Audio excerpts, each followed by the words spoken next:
What's up, everybody? Welcome to the Mr. Straight Facts Show. I am Mr. Straight Facts.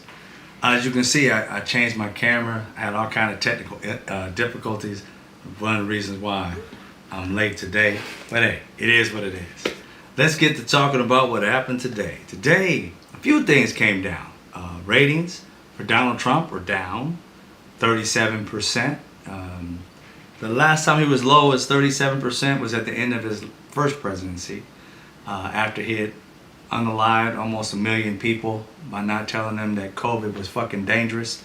Yeah, he was at 34% at that point, which still kills me. How did 34% of any amount of people literally think that this man is worth a damn? At 37%, it's still too high on my account. Hey, what's going on, Demetrius? I see you, Mark D. Woke Mike. Always amazing to me that these people think that this man is capable of being like a leader. It's just insane. How can you be leading something and keep like messing up? I mean, I can't understand something like if you. I mean, let's just take this down to like really simple shit, okay? Really simple. I'm on the echo. We're getting the echo. I don't understand that part. Maybe because I have a new camera and it is probably doing both. It is. Sorry. Okay. It should be gone now. You guys don't hear it now? I'll wait. Woke Mike, you hear the echo still? What's up, Five on Fire? I got time. I'll wait until somebody responds.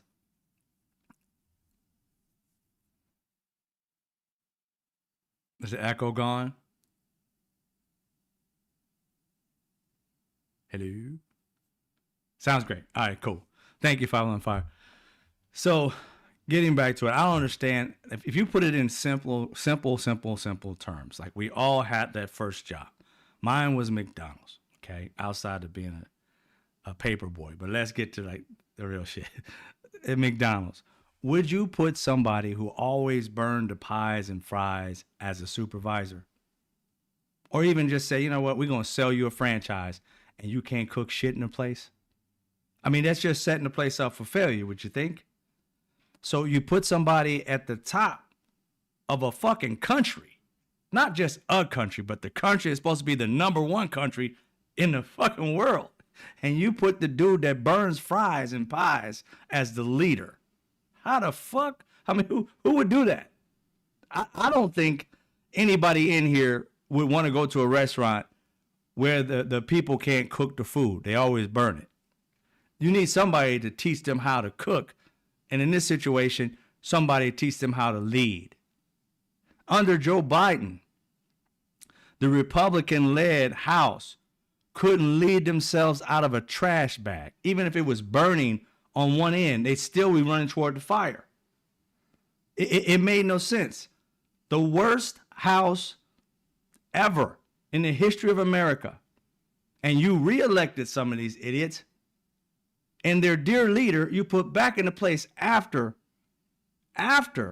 this man had the whole, like a good, people throwing feces all over the walls in the House or in the Congress. They threw feces. I mean, visualize this shit, y'all. Visualize this. Somebody literally pulled their pants down, cracked open their butt cheeks, took a dump, grabbed it with their hands, and wiped the shit on the walls. Sounds quite apish to me. I mean, not unless they brought monkeys up in that bitch. Who would be doing that? I haven't. The last time, I'm in LA. So the last time I seen somebody do something like that was a homeless person. And all these people came in and watched that fool do that. Or fools do that. And was like, sounds good to me. I mean, come on, y'all. Come on. There is There is no way to fathom this stupidity as being real. But it is. I mean, you would think that this shit would have been like some kind of comedy skit they wrote. But it's real live human beings out here, unscripted, doing some of the most craziest shit on the planet.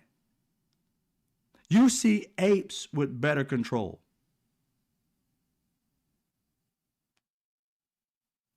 Silverbacks just chilling. These people climbed the walls when there were fucking steps right there. Just standing right there was something that people built. More likely my ancestors built this building with steps on this bitch, and they still climbed the walls. For what reason? Boy, I just, it tells you that we're not speaking to people who can gather like common sense together. Not only did they do that, our president, head orangutan in chief, literally let them out of their cages so they can go out and do more wild shit. What is this, Planet of the Apes? I mean, it's ridiculous. When you think about it, it's preposterous. You would think like, and we've normalized this shit. It's happened so much that we just say like, yeah, insurrection. No, say what fucking happened. I'm getting tired of these terms instead of the actual actions. The terms kind of like nullify them. Because these people are changing insurrection into it was just a day at the picnic, people just having tours. People died. Woman got shot and killed because she was breaking and entering. They tried to make that woman seem like she was an angel.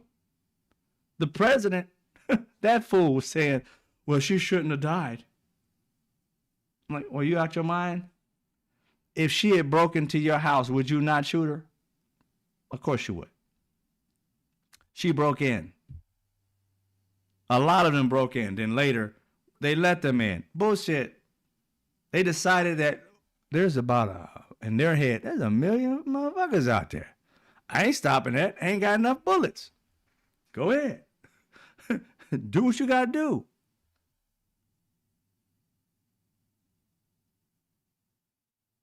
Our president then didn't call in any kind of military to stop this shit. But in Washington, D.C., when there's nobody running after anything, nobody's trying to tear down the Capitol, nothing. This man puts out military people at the tune of $530 each person per day, at a total of $1.1 million a day for people who aren't just out here committing crimes. You had a shit ton of people committing crimes at one time. Not once did he call the police. That literally meant he wanted the shit to happen. Because right now ain't nothing happening. He got them all over the streets. As if there's crime happening everywhere. There was a fucking insurrection. That's something that we should be at war with. Remember, that didn't even happen in the Civil War.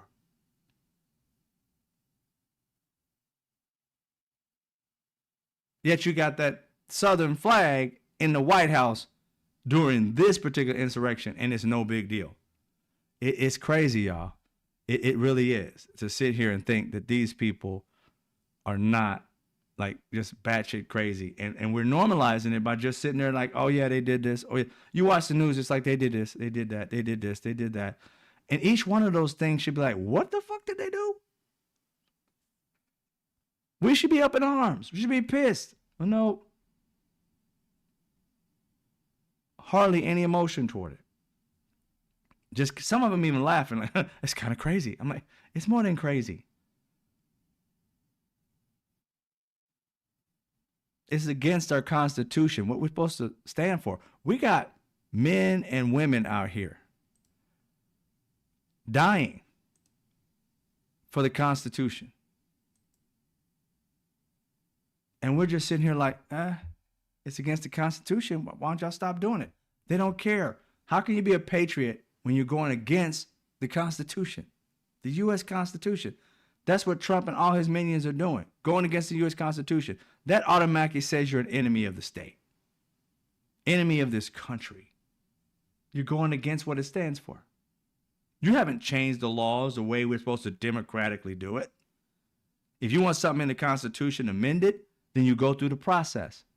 You don't get some orange dude just writing his name, scribbling on a piece of paper, executive order, and then everything changes. That's not how it works. But again, normalizing shit, it keeps happening and happening and happening. And then people are like, what can we do? Go to court. And then hopefully we win. But they own the courts, not all of the lower courts, but Supreme Court. Outside of his ratings being down, he has a disapproval rating of 55%. Over half of Americans don't want this fool in office or don't like what he's doing.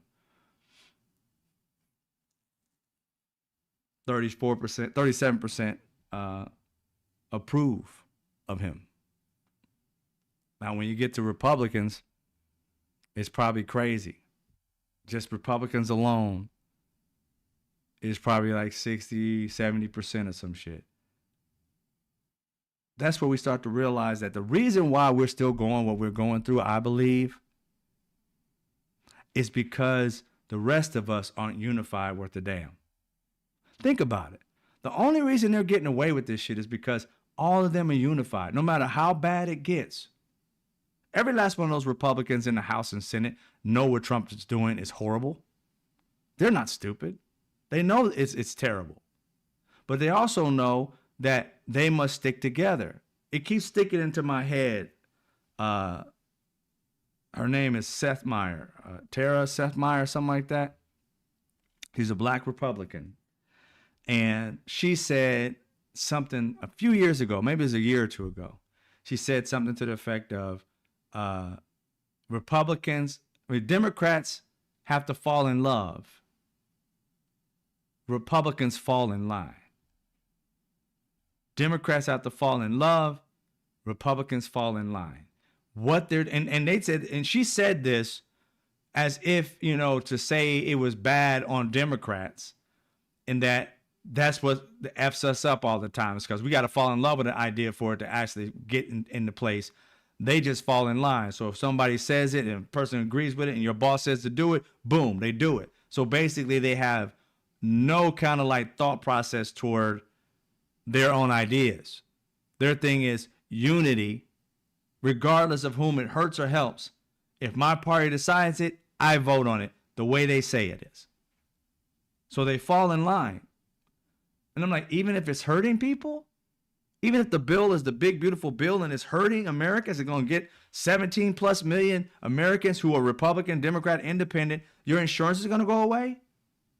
Even if it's going to lower, the VA, like investments in the VA, it's not going to help our veterans. It's going to hurt them. You're telling me you're going to fall in line with hurting your own family members because you fall in line with whatever your leader or dear leader says. That shit sounds like a dictatorship. They've always been a dictatorship in that party. Always. Before, when Donald Trump was president the first time, they were talking about Jews would not replace us. Good people on both sides. With people saying Jews would not replace us. On the Democrat side, whom they called Antifa, which is not an organized organization whatsoever. It's anti-fascism. That's what it stands for, which we all should be, because we're not for fascism. But they got you to hate people who didn't like fascism. Try to make them seem like they were terrorists, people who don't like fascism, because Donald Trump and his minions, even in the first term, were very fascist.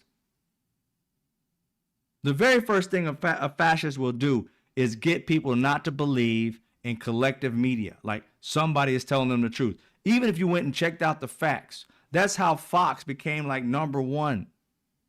They became a propaganda wing of Donald Trump. If you wanted to hear the president, he was 9 times out of 10 on Fox. This before OAN became a thing. All these little right-wing bubbles started to pop up. News Nation, all that shit started to pop up later. because they saw how much of the market that Fox was taking.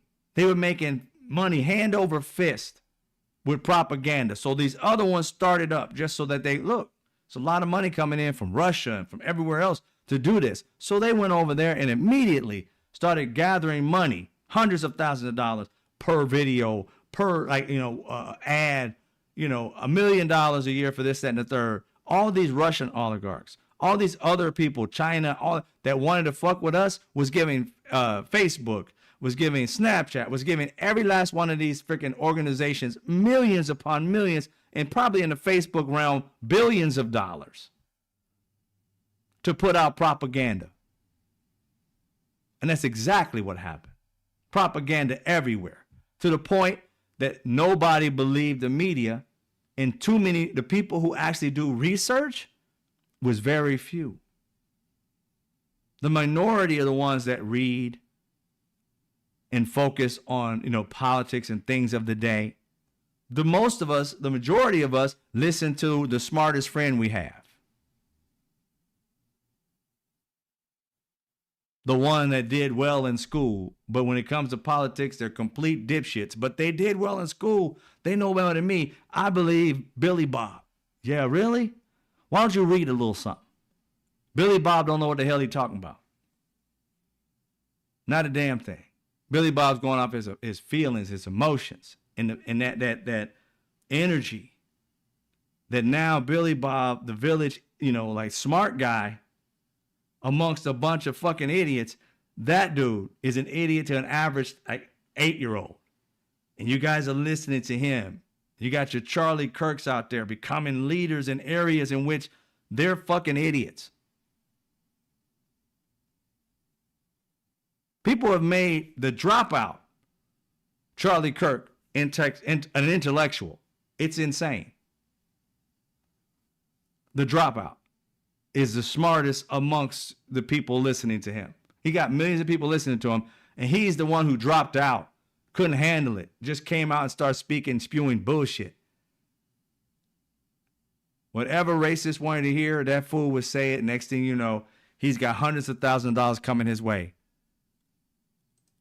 taking money from everybody, then bitching and moaning, Democrats are taking money. No, that's you. That was you and your crew taking money.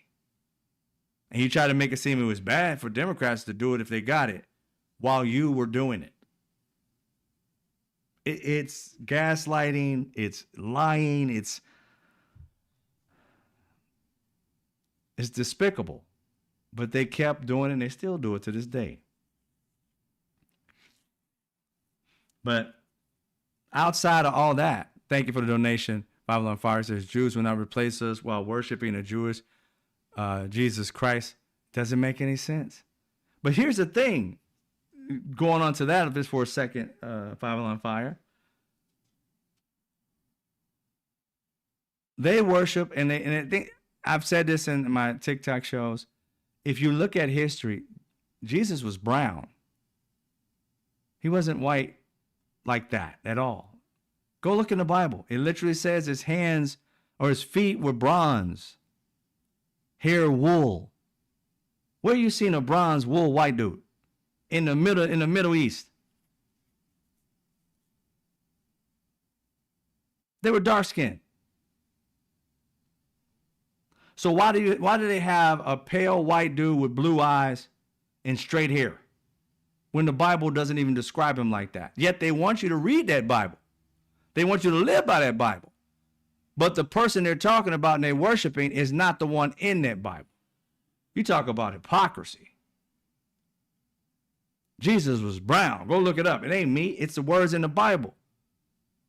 Been knowing it for years. It's a shock how so many people have no clue that he's a brown man.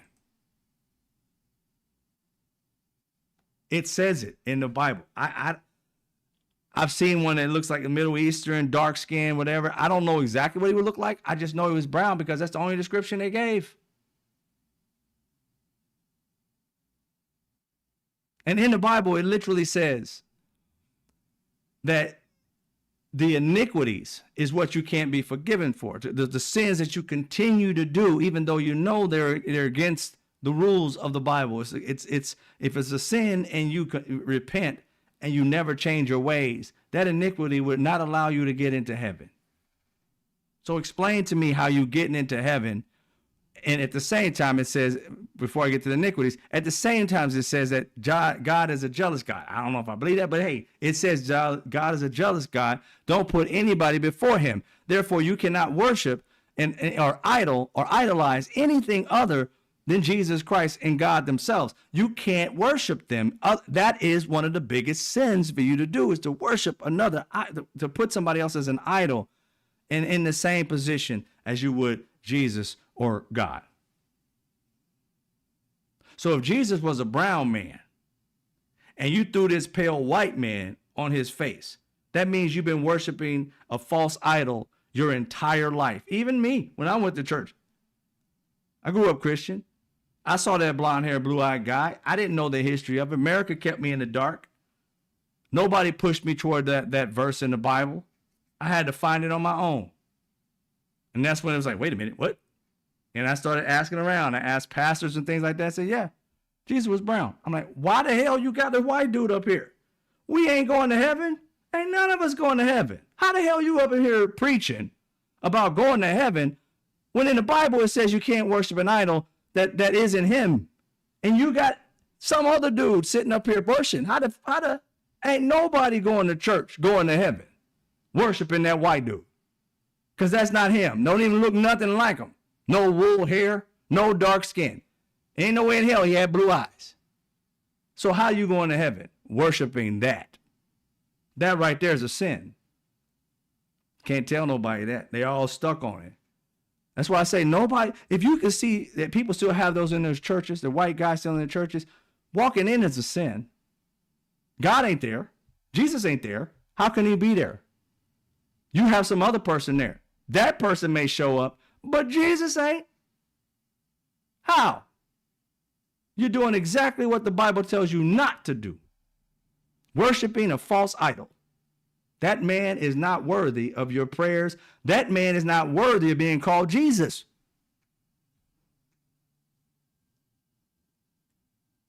You go look it up.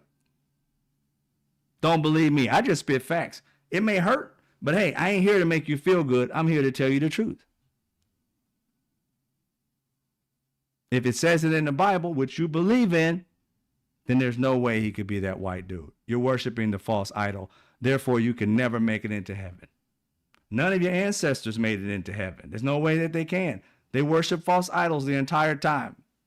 They kissed the cross and thought of a white dude the entire time. Not Jesus. Didn't think of him like that. You had to change who he was. You couldn't accept the man that's supposed to be your savior. You couldn't accept him. So, I mean, give me this. How are you ever going to recognize him if he comes back? Because he don't look like that. People will say, I see Jesus in a piece of bread. No, you don't. You saw some white dude. And that white dude's not Jesus. You saw some white dude in a piece of bread. That ain't him. Nowhere near. Not even close. But, hey, I'm sorry I took y'all down that road, but hey, it is what it is. I tell you the truth. Even though you bring up a topic, I'll talk about it. I'll go off topic for a second. But it's true. I ain't trying to make you pissed. I'm just telling you facts. All right. So appreciate that, Father on Fire. Got me on that because that's real. Oh, he didn't like me at all. I'll blame you, Mike. I'm just saying you can't sit here and say you went to heaven. And my ancestors, they didn't go to heaven, yo. There's no way. If they believed in that Bible, they believed in the wrong Jesus. They were worshiping an idol and they were being lied to. It just is what it is. And I'm sorry, but you can believe that all you want, but not until you find some brown dude with brown eyes, darker skin, and put him up there and call him Jesus. At least it looks something like him. Then you close to it. Maybe not put a face, just put a bronze picture up there. I don't know. I don't know how to go to get to heaven because I'm not the man, but I do know. If you read that Bible, you're doing a sin when you do worship that white dude on the wall. When you walk in that door and look at him and bow, you bow down to nobody but your Lord Jesus, Savior, and Christ. And that ain't him. Trust and believe. All right, let's move on. We're talking about one of the other good things that happened today was that I gotta give some love to N.O.M.A.D, y'all. I mean, y'all gotta give him some love. That dude right there was doing his damn thing. He's the one who argued about these tariffs. If you haven't heard, the tariffs are gonna still continue until October. Let me get this straight real quick. I mean, first of all, if you haven't heard it, the tariffs are now considered illegal by a federal judge. N.O.M.A.D, I guess he's the one who argued it. They had him on. Let's listen to what he said real quick, and then we'll come back on that in a second. But I got to give this man love for what he does. Let's see if I can get it working here. Let's go. You know, the president under our Constitution is given no power to impose tariffs. Our founders expressly gave that to the Congress in Article 1, Section 8. And President Trump himself recognized that last time when he was president. He went and asked Congress for the authority to tariff, and they said no. So President Trump this time around just did it on his own. And what we said is you can't do that under the laws and Constitution of the United States. And that's what I'm glad to see the court reaffirm today. Come on now, N.O.M.A.D, y'all. I'm glad they reaffirmed it as well, because you got to believe that there's no way that our government is set up this way. And everybody knows our government is not set up this way. So I couldn't understand why this was happening to begin with. It is the House that has the purse, that holds the purse strings. They're the ones that are supposed to navigate and tell you, like, okay, $300 million for health care or whatever, $2 billion for something else, and for military, $800 billion, whatever the heck it is. They're allocating, and those dollars must go, according to the way the Constitution works, they must go to those particular entities. And the government can't, and the president and also can't do anything about it other than send that money. Now, he can try and hold it for 45 days, investigate some stuff or whatever. But after that 45th day, or on the 45th day, whichever one it is, he has to release that money. We all learned that, if you didn't know it already, when Donald Trump held the money from Zelensky trying to get Biden in trouble, saying something about, Joe Biden, Hunter Biden, give me something on Joe Biden, say something happened over here. So, and they're like, nothing happened though. Just say it though. I'll take care of it. Don't worry about it. Zelensky, again, loved America more than Donald Trump did. So that's when we learned, many of us, that you can't hold up cash. Donald Trump held up this cash, and therefore he was what? He was impeached for doing something of that nature because it was wrong to do. He was doing it for reasons, nefarious reasons. Under his leadership as a president, you can hold on to something for 45 days and then let it go. You got to let it go unless you find something that says that it was wrong. Something was wrong with it. That's what was supposed to happen. But Donald Trump did the opposite, some illegal shit, and therefore he got impeached. And so in that situation, you got all this time when, this man has broken rules and laws left and right, and he should be behind bars, yo. But this man is our president again. All because a small minority of people, and I know they say, 77 million or whatever it may have been, we have 300 something million. So it's like a good, 30% of the voting, I guess it's 50% of the voting, close to it, but 30% of Americans. But it's insane, yo, that we have to go through this every time this man does something. We have to sit here and try to debunk his lies. But N.O.M.A.D, y'all, just told you and reiterated that a president cannot just full-throated throw on tariffs. Again, that's something that the House should be able to do. And I'm like, why not do it that way anyway, right? I mean, that's what the House is supposed to do. So it's not, I don't know if they need to have, I think they just need a majority vote. I'm not 100% sure. They may need 60 votes, out of 100. the majority plus like 2/3 or what. They may need 2/3 of the vote. I'm not sure. And that would be in the Senate.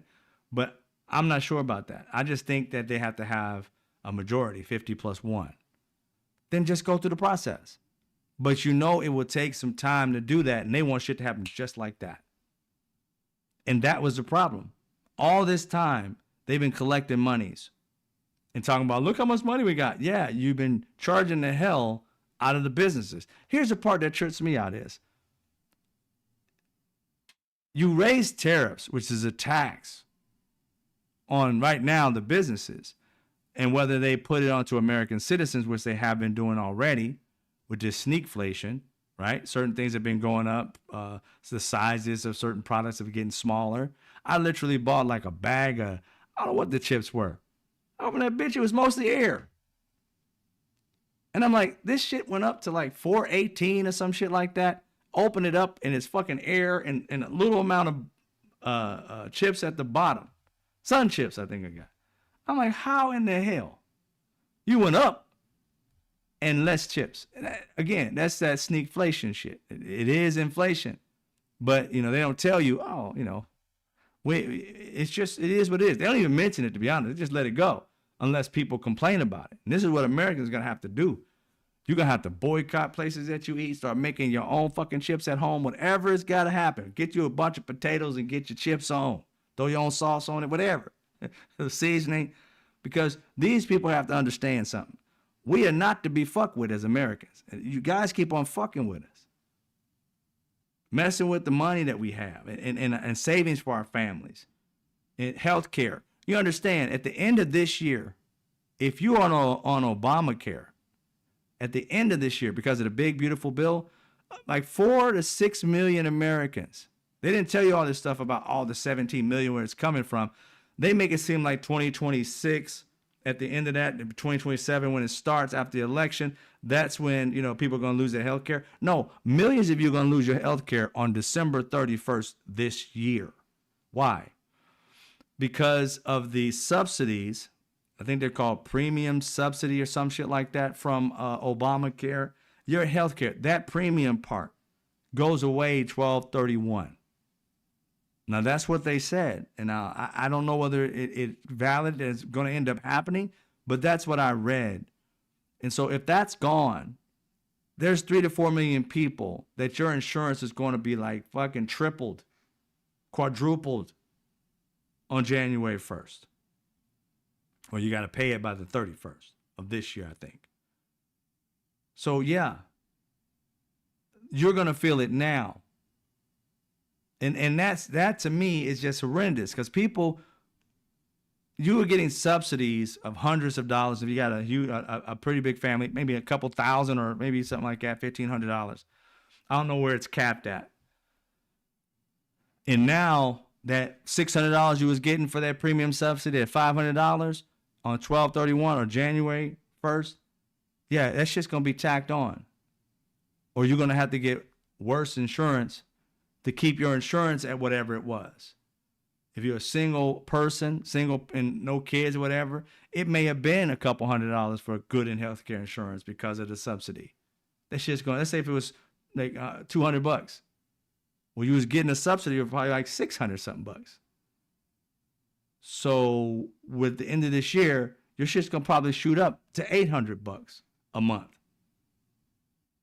Now, I don't know how, you know, they're going to make the insurance company eat some of that. I don't know. I don't know how they're going to do their business. But I do know the subsidy's gone. Your prices are going to skyrocket. I don't see how they thought that was going to be a good thing for their constituents.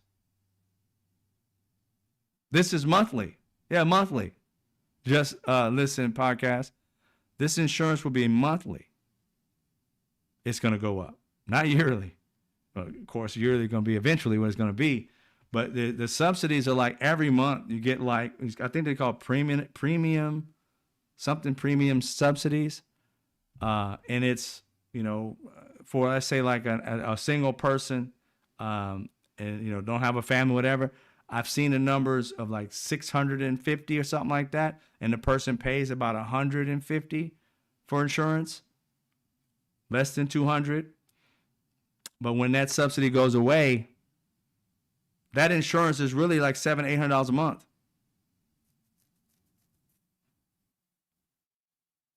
Just think if it was even half of that, you're still going from 100 or something to 400 or something dollars a month. Yeah, that's what Trump just did to American citizens. And that's going to be 4 to 6 million people. And then the bulk of it, 11 to 12 million, is going to happen in 2027. And that's going to be Medicare and Medicaid people, not Obamacare. It's horrific. Premium tax credit. Thank you, Justin. Premium tax credit. I call it a subsidy still, because you're getting a subsidy from the government. But yeah, premium tax credit. Thank you, brother. I appreciate it. But yeah, that shit's going to be gone for 4 to 6 million. And I don't understand, because I think there's more than 4 to 6 million people on it. So why 4 to 6 million people out of, I think it's more than that that's on it. I don't quite get it. It doesn't make any sense to me that not everybody's off of it. 4 to 6 million. So I haven't figured out what they're going to do. Like who's going to be not qualified. And if you go off of history, it's probably going to be black and brown people. But I'm trying to figure out how that works. I really am. I don't know yet, but I'll figure it out. But these tariffs are now illegal. Now, this is the part where I don't understand. The federal government, the federal lawyers, judges rather. I got to sneeze, trying to hold it. This federal judge said that it's illegal for what Donald Trump is doing. They argued it, and they won. I don't understand how they keep it intact until October. We're at the end of August. It's like you're gonna have a whole full month of continually bringing these things in. People need relief now. Why the fuck would you wait a month? I don't understand the law. There's always something I don't get, but I don't understand how this is not helping Americans. Americans need as much relief as possible. And the judge is saying it's wrong, it's illegal, but you can still break the law for another month. The fuck? Don't make any sense. It makes no sense whatsoever. Thank you for the donation. 5 on fire. I don't understand that part. It should be effective immediately. And here it is, Donald Trump. I think I got his little truth. I think I got that of him. What he had to say about it. Yeah, I think I got it. I'll put it up here real quick. And we'll read that. There we go. It says, all tariffs are still in effect until October. They're going to appeal it, but so today a highly partisan appeals court incorrectly said that our tariffs should be removed, but they know the United States of America will win in the end. It is the United States of America that's fighting him. It's him who is the enemy of America. And I don't care what any of you reporters, what you independent people, I don't care what you say. I'm going to tell it like it is. Like, what's his name? Bernie Mac used to say, I'm going to tell it like a T.I. is. Tell it like it is. We are the Americans. They are traitors to America. There is no way in the hell you love America and you are fucking with what America stands for. There are many ways to work inside the Constitution, the parameters of the Constitution. But when you talk about going against the Constitution, you're automatically an enemy to the state. I mean, how can you not be? The Constitution is the Constitution. There's not a lot of, I can go far over here and build, concentration camps called, alligator Alcatraz, have people eating food that has maggots in them, toilets that are stopped up and smells like shit, all this other shit going on, and then not let their lawyers in to talk to them, therefore getting rid of their ability to have a court case. I mean, come on. That's not America. That's not. That is not America. That's not the American way. You have due process in this country. 100%. Americans that have went to war, they die for this shit. And this man is destroying it. Mr. Captain Bone Spurs here. Sir Thick Ankles, that dude is not for America. How could he be? He's harming America. He's disrespecting what it was all built for. He's trying to build it and shape it around his ideology. I don't know about you, but nobody should be able to trump the rights that you were born with in this country. And I use his name even though it works. He's trying to trump your rights and put his rights, what he believes is right, in place. That's not what the Constitution stands for. None of our presidents, none of the people who wrote the Constitution thought that anybody would try and do what he's doing. And if he did back in those days, Donald Trump would be strange fruit back in the 1700s. If a president tried what Donald Trump is trying in the 1700s, they would have strung his ass up. They wouldn't allow this shit to happen.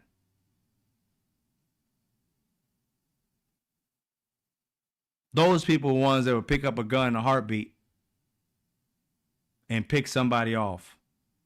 They did it to Abraham Lincoln because he set free the slaves, something they didn't like.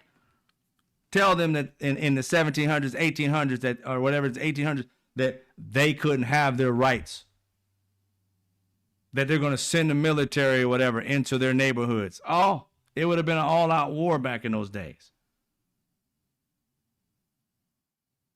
They would have grabbed their little muskets and went off. But no, if you don't believe me, hell, the Civil War shows you. They were just a regular country, north, south, east, west, just chilling. Get rid of your slaves. What? Oh, it's time to get it on. Grab their guns and start unaliving Americans. So tell me that you don't think that this right here, it will end up in a civil war if we don't stop these fools from effing up their country and in the Constitution. That's why they've been, the white nationalists saying it's going to be a civil war, because they knew that that's where they wanted to take it. The shit they're doing is civil war worthy. To destroy America? Oh, they knew it. That's why they was all excited about it. That's why they went and bought a bunch of guns, because they want that shit to happen. They were forewarning us what Donald Trump and all these other races was planning. Didn't notice that these white nationalists fell in love with Hitler? Walking around with the swastika on, and Elon Musk throwing up the Heil Hitler sign. This shit is not something that's just like happenstance. I don't know how many times you got to just see it in order to believe it. I only need once. I learned from history. I only need once to see some shit like that. And I'm like, ooh, we got to fix this. Too many of y'all out here just waiting and shit, see if it's going to happen. Maybe it won't happen. Maybe it will. Maybe it won't. And while you sitting on the fence, the shit starts to happen. What you going to do then? You can't turn back time. You got to blow this shit up while it's trying to form. And I think I got away. I'm not 100% sure, but again, it's going to be harder than what my mind is thinking. But I think I got away. I was thinking about the logic of what they've been doing and how we've been going about stuff. So let me finish this nut job's words off. If these tariffs ever went away, I'm trying to move around, it would be a total disaster for the country. Opposite, total disaster because they're here. It would make us financially weak, and we'd have to be strong. We're weak now. Our dollar went down, fool. And then on top of that, you know, the people don't understand is like when Wall Street is not determined Main Street all the time, right? So when you're looking at Wall Street, they're making money off of your demise. Wall Street will make money when your ass go broke. If America starts to go broke, Wall Street will make money. Because now that home that used to be worth $1 million, that you saved your entire life to buy that $1 million home, that shit's now worth $375,000. And they're going to sit there and say, okay, can you ride this out? Because your payments ain't going to change. Of $1 million house, you was owing $10 grand a month or whatever it may be. You still gonna owe 10 grand a month. Your house gonna be worth 300,000. That's when they come in and say, we can buy it for you from like $600,000. I can make 300, make some of my money back. You sell your shit. And as soon as they start doing it to everybody else, economy just magically, poof, just takes a gigantic jump. Now that house, it was 300,000, they bought for 600,000, it's worth 1.8 million. They made their money because they can hold off. They got enough cash to keep paying that 10,000 a month for the next 5-7 years without their pocketbooks hurting at all. This is what they do to American citizens. That they supposedly love America. They love the way America works, how capitalism works, and how it can be used to be an enemy of the country, or it can be used to be a builder of American dreams. They have split this country into like a whole other faction. Billionaires have grown dramatically. And it's like, I'm not against anybody making as much money as they make. Go ahead and make it. But once you get there, they seem like it's their job to F everybody over. Hey, that's how they're going to stay rich. It's like, you would think if you help more people, they'd work for you, be more loyal to you, and you make more money because you get more stuff done with a loyal employee base.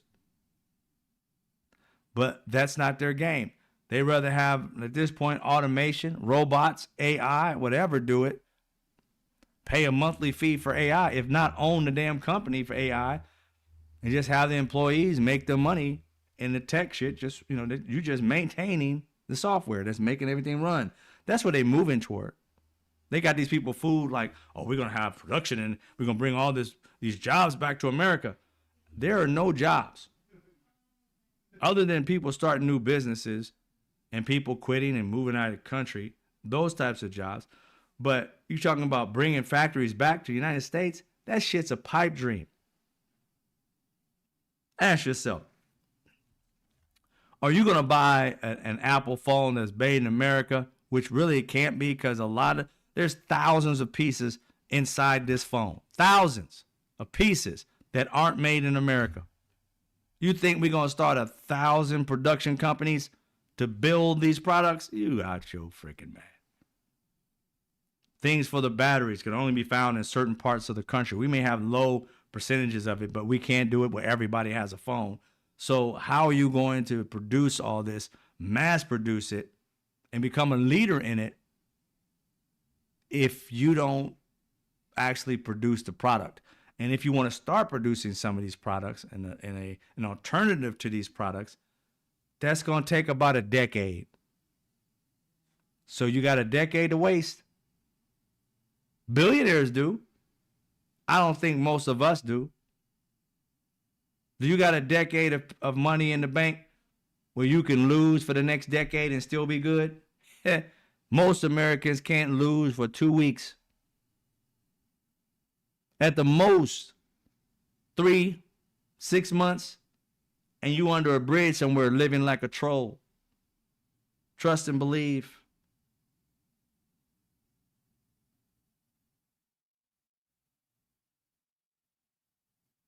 That's how they play this game. They play capitalism, but on a whole different other level.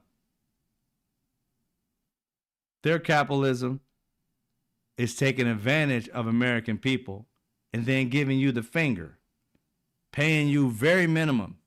They don't want to give people raises, yet though they'll get like a $17 million bonus, which literally means they make whatever, $7 million a year. At the end of the year, they get a $17 million bonus. And they can't give you a $5 raise, a $10 raise, or a $10,000 bonus at the end of the year. You're the one that made it happen. That fool didn't do nothing but most of the time, they're overseeing the executive people. The executive people are overseeing your particular bosses, and your particular bosses are overseeing you. You don't see a raise. Your boss don't see a raise. The mid-management sees a tiny raise or a bonus, and the head dude gets freaking ridiculous, or woman gets a ridiculous amount of money at the end of the year. And you're like, $17 million? Are you fucking kidding me? And all your employees amongst the working fucking poor? Middle class people who are literally, I still call them middle class working poor because you literally only have 3 to 6 months of income unless you're going to take out your 401k and you ain't old enough to take that out just yet. So you're going to amount a bunch of penalties, or you're going to end up paying it all back without any kind of interest, but that's still going to take you years. So you'll still be cash poor, selling property or something. Even the middle class here are only so many checks away from being broke.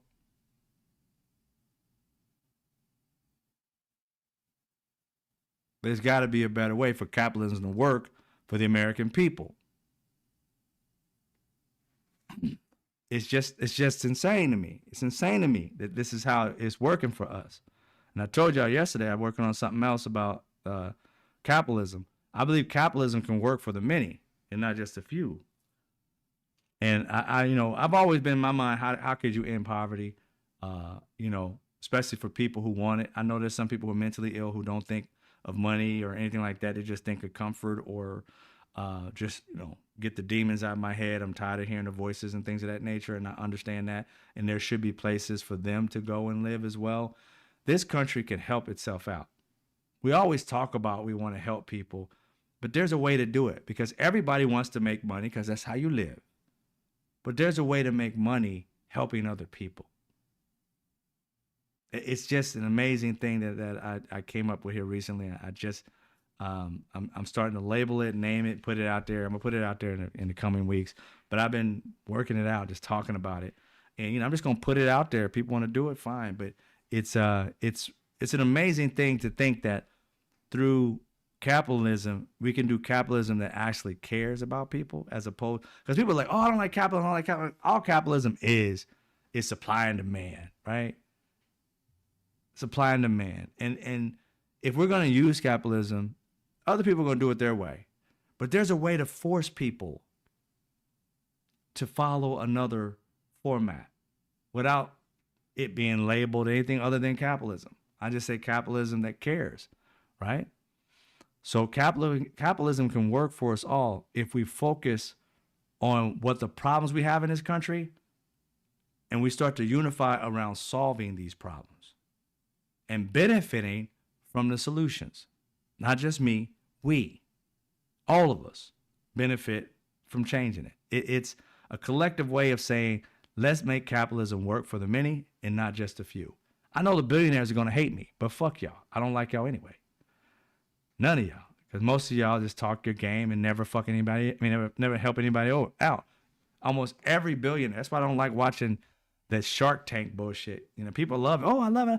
I don't understand how you love somebody taking somebody's dream and taking like a gigantic percentage of it, when all they really got to do is say, hey, you came up with this idea. How much you need? If they really like the idea, we need $10 million. Whatever. All right, $10 million. You can pay it back to me, or you can give me a small percentage. But let's go ahead and do it. You don't need to take 30% of somebody's fucking company. That's fucking ridiculous. There's enough people out here for you to make a shit ton of money by helping out people fulfill their dreams without taking 60, 70, or even 100% of their business. It's just greedy as fuck. And at the same time, it's all Trumpian to me, because they'll sit there and be like, well, you want me to give me 20% and I give you 8 million? You're so greedy.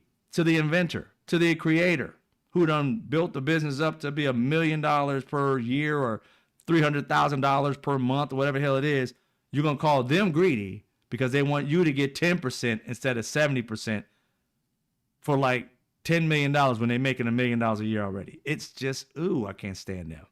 Not at all. Just can't. Ain't too much in life I hate, but I hate greedy people. I hate people stealing people's dreams and then act like they're the motherfucking savior. No, you're a greedy, snubby piece of shit is what you are to me. I can't stand those people. All they care about is making money. They don't give a fuck about people. Why would you want to work with somebody like that? It's just disgusting to me. I feel my moral system is just way higher than what they can achieve. They can get all the money in the world, but I don't think they have that morality worth a damn. All that shit is just out the door. I mean, think about it. If you are a creator and you went and spent your entire life savings on building something and it started to work and you needed some growth capital and you said, I'm willing to give, sit around with the family and co-creators and say, you know what, we're willing to give 10% up so that we can get this done and get that done. And you don't worked it out. You're like 10, 15, 20. What we can afford is 10 so we can live for our family and create generational wealth for our kids and stuff like that. 10% should be just right. And then you go in there and talk about getting them 10% and they want 30, 40, or 50. The fuck? You think I didn't think this shit through? You don't offer that much. But they want to take people's dreams and then all of a sudden call them lazy if they say no. It's pathetic. It's pathetic. But anyway, we got, he said, USA will no longer tolerate enormous trade deficits and unfair tariffs and non-tariff trade barriers imposed by other countries, friend or foe, that undermine our manufacturers, farmers, and everyone else. This dude knows nothing about what fucking tariffs are, yo. He's the one that's bankrupting these people. Remember last time he did it, the farmers were going bankrupt and he had to pull together, what, 500 billion or some gigantic number to give to subsidize the farmers because they were losing everything. This time around, he ain't talking about giving them anything. He's doing it even worse than he did before. How does that help them? I'm confused. Is there some kind of thing that he gave them that we don't know about? Did he give them a subsidy we don't know about? I haven't seen it. And everyone else, if allowed to stand, this decision would literally destroy the United States of America. At the start of this Labor Day weekend, we should all remember that tariffs are the best tool to help our workers and support companies that produce great made in America products. This man, everything he buys is from China. His hats are made in China. Ties are made in China. Suits and shit that he sells made in China. I'm like, who does he think he's fooling with this made in America BS? Obviously, MAGA, because, I mean, just do the numbers. Are you going to spend $1,000 for a cheap ass suit? Because America makes cheap products, if you didn't notice. Their idea is to make profit, not make great products. Have you noticed in America, how many of y'all notice with your job where you work at, if you produce a product or whatever, not necessarily a service, because a service can be, still good and not necessarily spend a lot of money. It just depends on the individual. But a product, and when y'all work for a company that sells products, the job is to make the product cheaper and sell it higher. Not to make quality. They're making quantity. And can we make 10,000 of those next month? Can we make 15,000? Yeah, but we got to use cheaper materials because, no, I ain't worried about it. Cheap materials. That shit could be plastic. I don't care what. A car made out of plastic? Whatever, survive an accident. Just do it. That's what America's about. That's why you see these countries that sell like Lamborghinis and, we don't really have any luxury car because America doesn't put enough of any kind of effort in shit we make. It's all about making money. Where's the American car that's worth $200,000 or $4 million? You got a Bugatti that's not even in America. You got all Lamborghini, Italian. None of American shit is quality. They focus on quantity. Everything they put in their cars, leather is all pleather, is nasty. I mean, even when you think it's real leather, it's the cheapest leather they can find. Nothing is quality, but they charge you quality prices. Just saying. We learned a lot of this recently. A lot of this. Does this still have the same message on it? It's not doing automatically. There you go. I wonder why it still had the same message.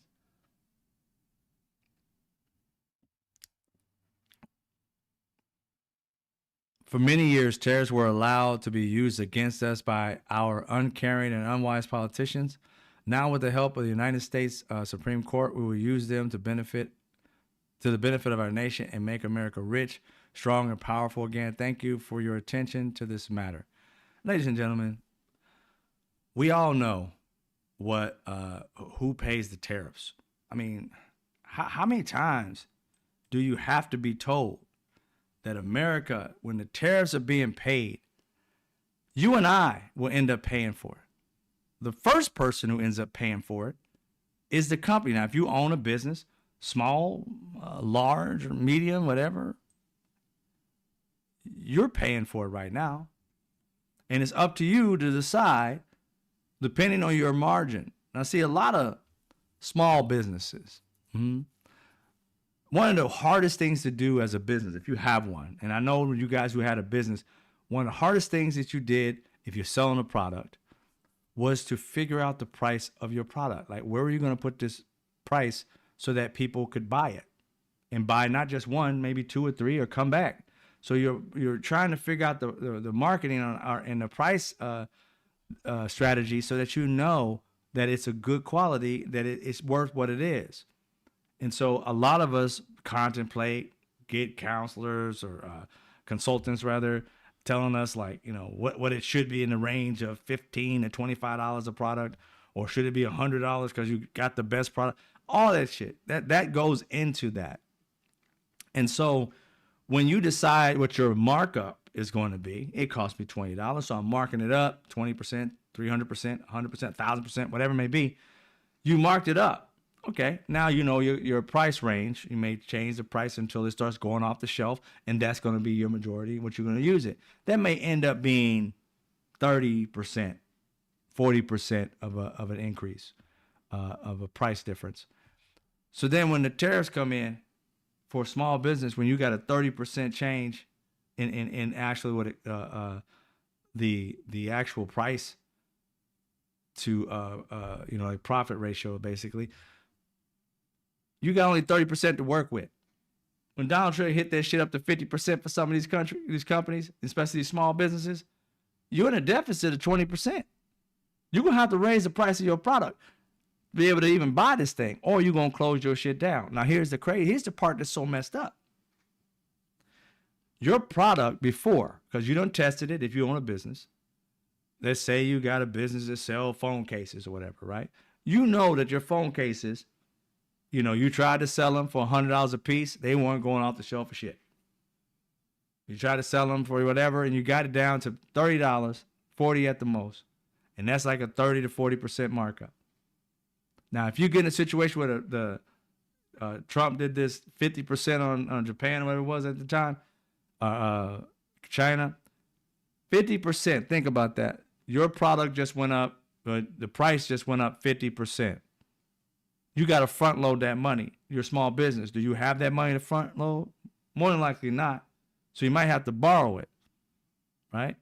But then you got to think at the same time, if I borrow it, now I got to move my price up. And it only went off the shelf at $30 or $40. You still want to keep that 30 to 40% ratio to keep your business running and keep the lights on. Then now that product has got to be $80 to $100. You know that product doesn't go off the shelf $80, $100 because you already done tried it. So then what happens? You got to close down. How can you buy that product now and think that you're going to sell it when you tried to sell it at 100 when the economy was good and you couldn't get it off the shelf? Now you got to increase the price because you can't keep it the same and eat it, because then you're in debt. Doors are closing.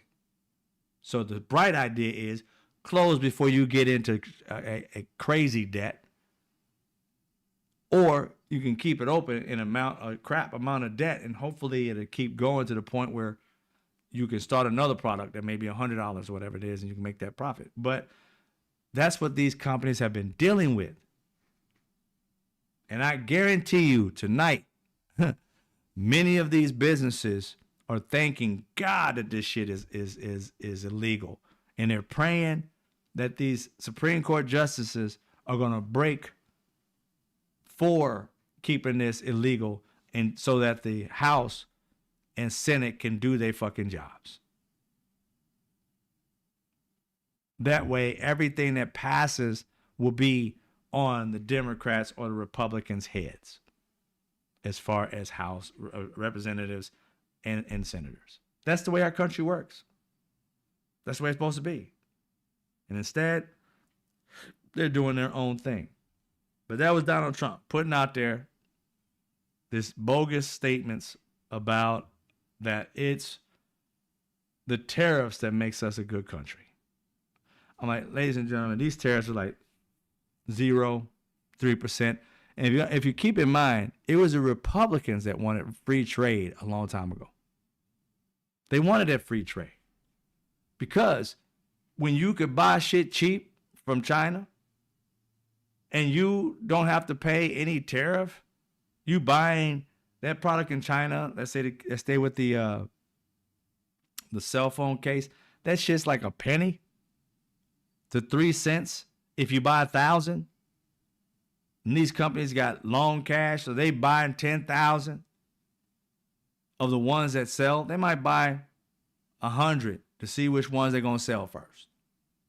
They put them all out there, market them, put a few $1,000s behind it, realize the gold one and the purple one sell. Black, white, and red don't sell worth a damn. Then they go and buy 100,000 of the purple and whatever and the gold one. They know those go off the shelf. No tariffs or 3% tariffs or what it was on average, 0 to 3.5, something like that. They're making money hand over fist. They're the ones who wanted free trade.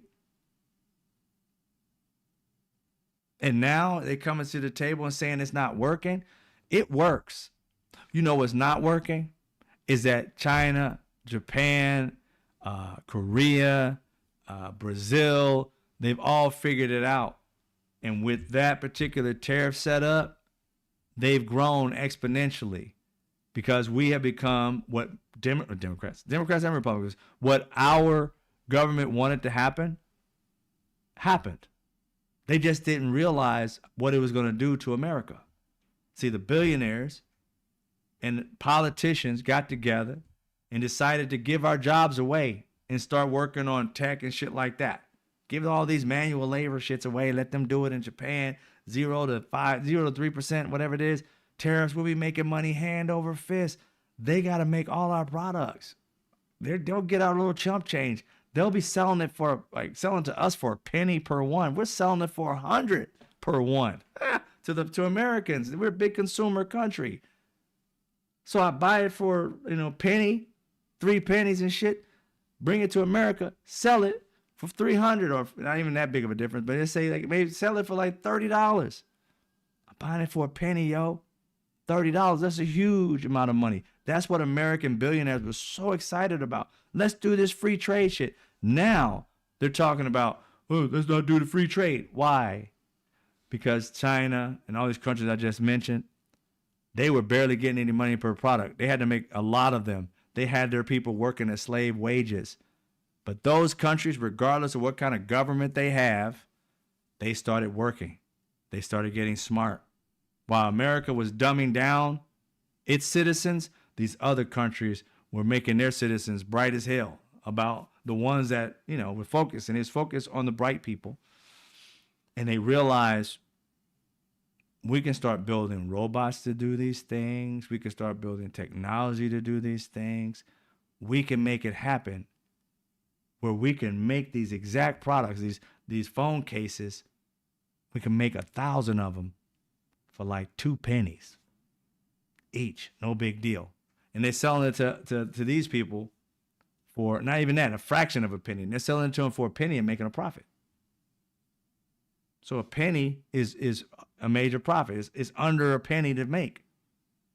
Making 10 million of them a day or whatever. They're supplying like crazy. You're paying the shipping and all that stuff like that. All right? So they get it. They make all this money off of everybody. We lose our jobs. Americans searching over for new careers and shit like that. For a while there, we was going through some pain. And Japan and China and all these other countries I mentioned, Brazil, Korea, they were going through some pain. But they figured it out. And technology-wise, they would have able to make money hand over fist. So much so that, like I said before, Japan owns $1.1 trillion of our debt.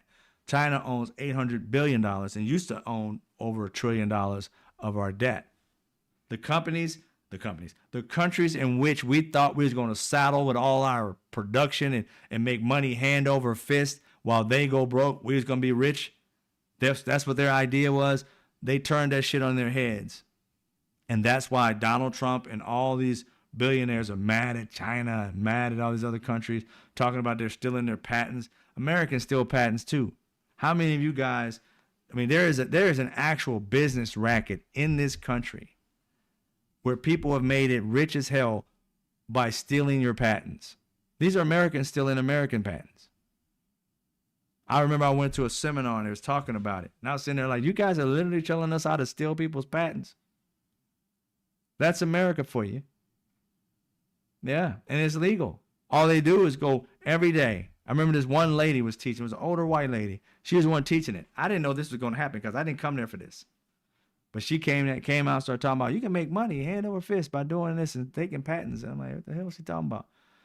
You can go and find patents and see which ones that are going to expire and shit like that. And you can sneak and take it out from under people.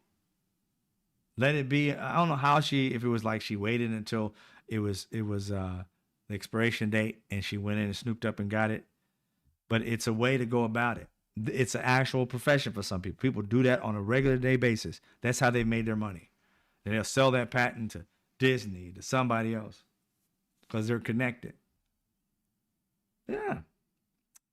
But they talk about Japan and China, well, Japan, mostly China doing it. And I think it's wrong, of course. But you have to realize that this country does it too. It's like the pot calling the kettle black. You can't be a country that robs other people and get mad that people rob you back. It just doesn't make sense. These other countries outdid us because this country, its billionaires, its leaders, they sold us down the river. They're not, to me, American. These people are enemies of America because they're the ones who decided to make Americans have to work 10 times harder to get the same shit done. And they knew what they were doing. They just didn't see 30, 40 years ahead of time, which a person with any kind of brain would recognize. If you sent away the jobs, that meant Americans had to re-educate educate themselves on technology, which means there had to be a gap somewhere where people were going to be broke. Duh. You don't need to be a giant genius for that. And that's what happened to us. A lot of people went broke. A lot of people lost their homes, everything. And then people started having on-the-job trainings and everything like that. But now what they're doing is they're trying to take your jobs again. But they're going to make it be AI, robots, young kids. All they got to do is like an amusement park ride. Come and set up the AI, push the button, let it start. At the end of the day, turn the bitch off. If anything happens to it, reboot it. Back to work again while they just sit there and collect the check. And these factories won't have people working where they got these Americans who believe factories are coming back. They're not. And don't believe my words. Believe Donald Trump's MAGA minion leadership.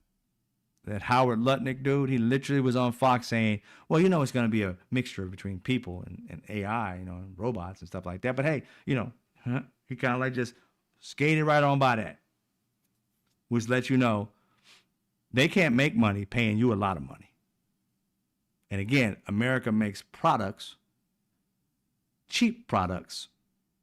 Even our quality products have cheap shit in it. The nuts and bolts are cheap or something. Something's always cheap in it so that they can make more money. Because here, shit costs too much to build. That's why industries left here. So any economist that would tell you that this will work for us is lying to you. It will not. And you'll find, I haven't found one except for MAGA people that says it'll work. Not one of them has said this will work. And here it is, Donald Trump, the dude who his professor thought he was the dumbest motherfucker on the planet. No, he said the dumbest motherfucking student I ever had. His words, verbatim. Quote it. And that's the dude that's helping us learn what tariffs are. It's baffling that these people, again, Donald Trump is dumb, no doubt about it. And these people believe he's smart. What does that say about them? When we have access to shit that's seconds away,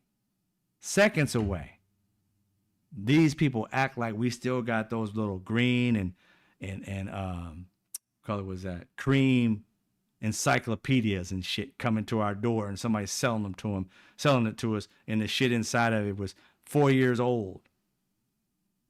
Since then, they don't change all kind of shit, but majority of it's still good. But these little cream and dark green encyclopedias, slow as hell. And you can find shit in split seconds. Less than a second, you can find it out. And they're too lazy for less than a second.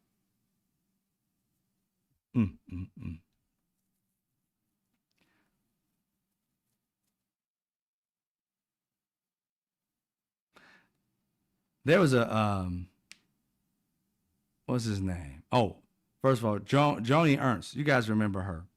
This is the lady that said people are going to die anyway. Right?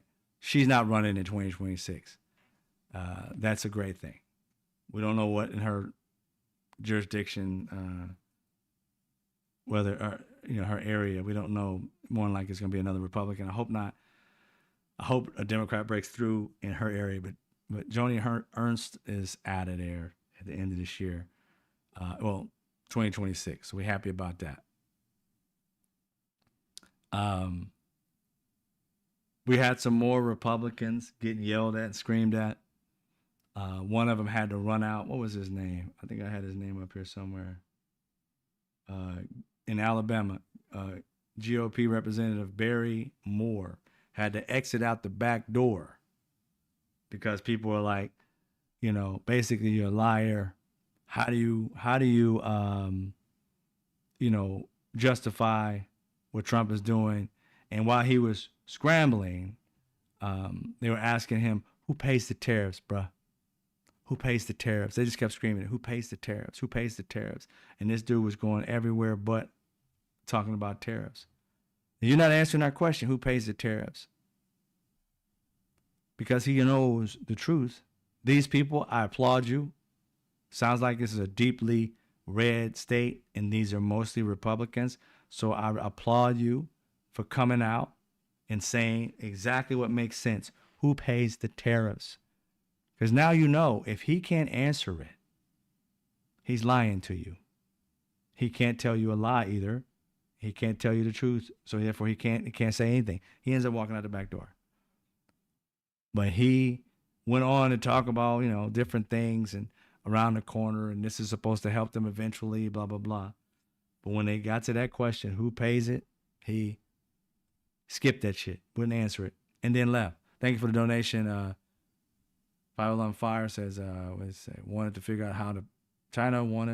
out how to perfect the American system. So what they did was to use the state to replace corporations that were in the business for profit.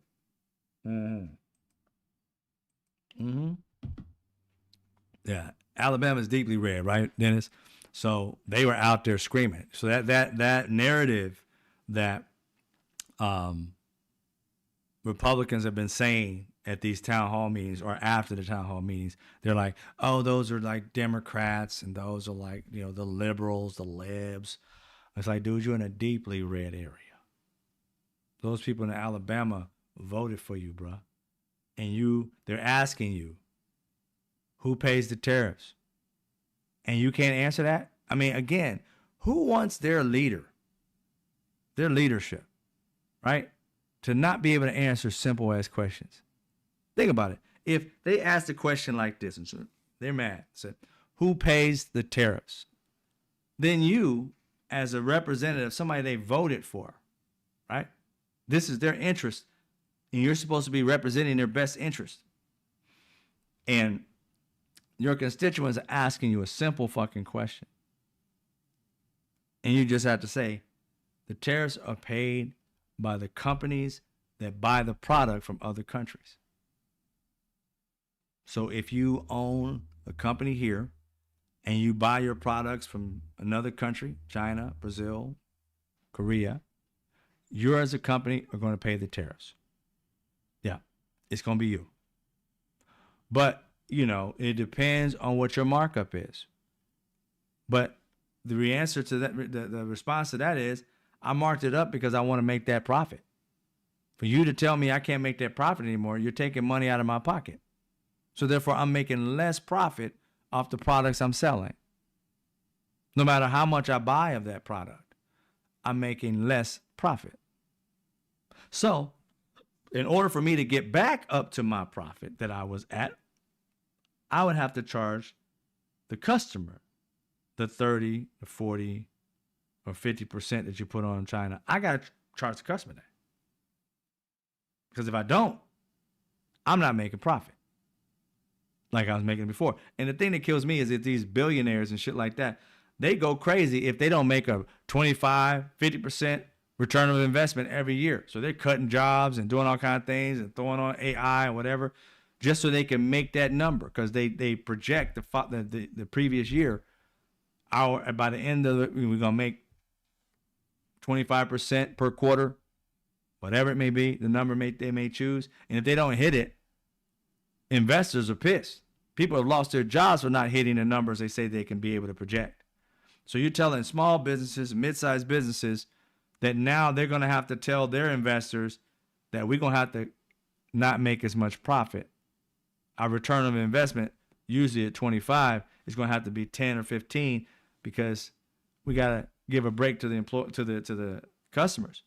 Well, the investors was like, fuck that. We want our 25%, or give me my money back. Then you got to charge more. It's simple math. It ain't like it's hard. But they lie or they run. And that should be a huge sign for Republicans saying, you know what? These people don't have our best interests at heart, because they don't. They never did. What they had was your hate, your disgust for others. They were feeding that. They was giving you that red meat of hate, and you was chopping that shit up until they started fucking with your life.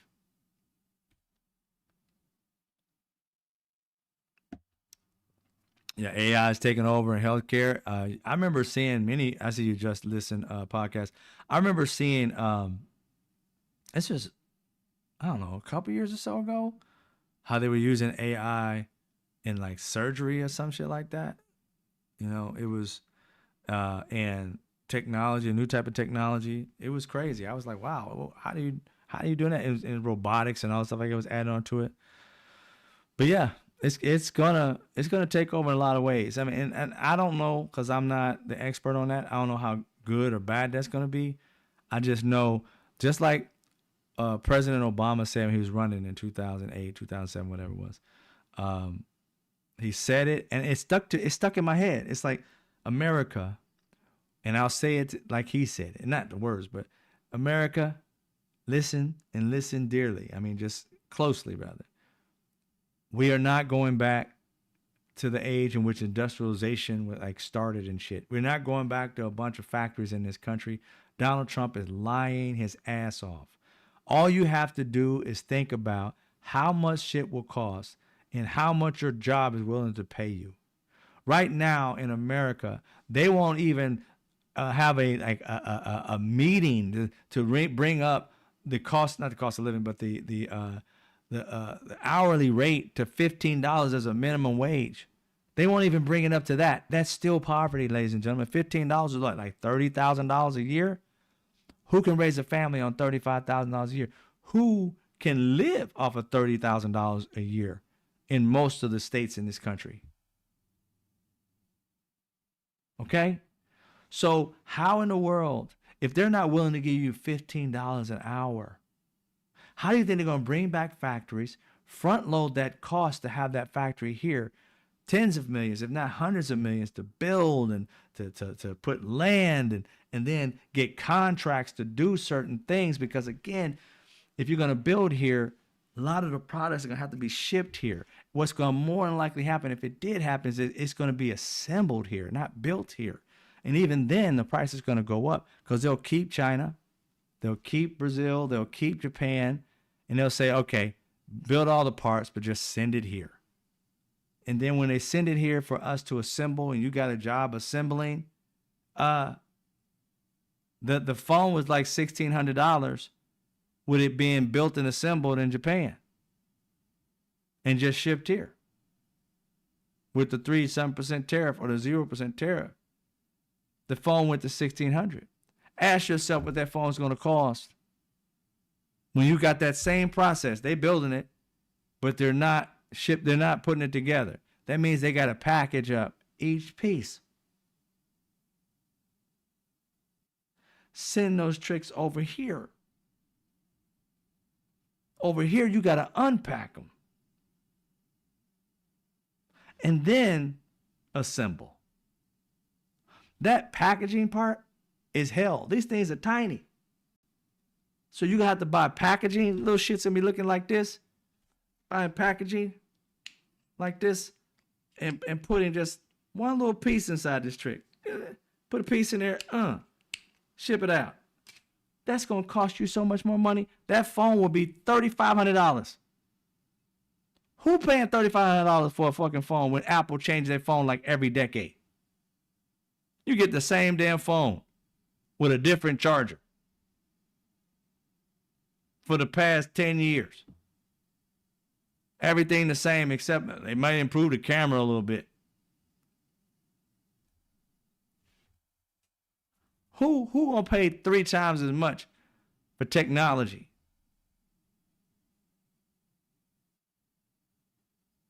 You would price me out of that shit. I'll end up buying a phone from Japan, one of those, whatever, I forgot the name, how you say it. Hell, you can go online right now and find a phone from Japan that's unlocked, and you can use it in America. Get it for $200. Be just like a Galaxy. Easy. Big ass screen, whatever you want. $200. Be a great phone.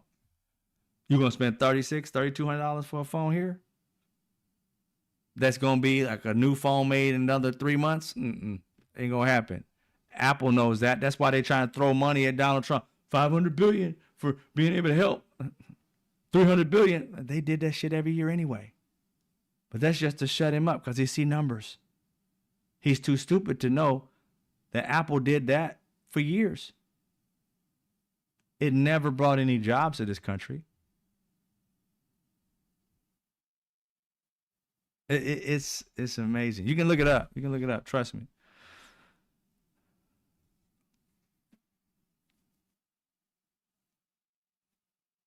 Right? Ain't nobody trying to do that. I ain't spending the money for that. Who is that? Mastermind Vibes. Hey, how you doing?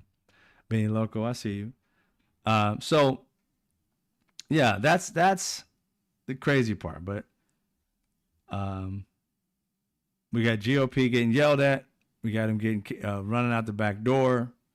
Joni Ernst out of here 2026. You know, they asked J.D. Vance. I'll let you see what this lady asked J.D. Vance. That shit, I'm like, you crazy. But here's it. I'll talk about it in a second. Just watch it. Your boss is one of the oldest people to ever be sworn into office. You're one of the youngest people to ever be second in line. Are you ready to assume the role of commander-in-chief? And why should Americans trust you to lead the country?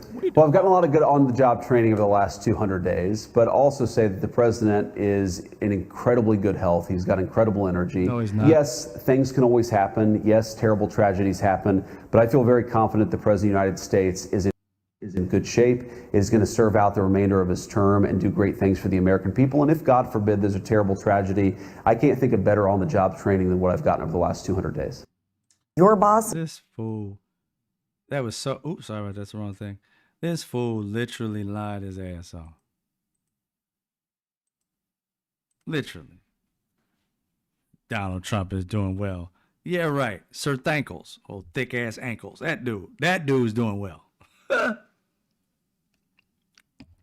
His ankles are constantly on swole.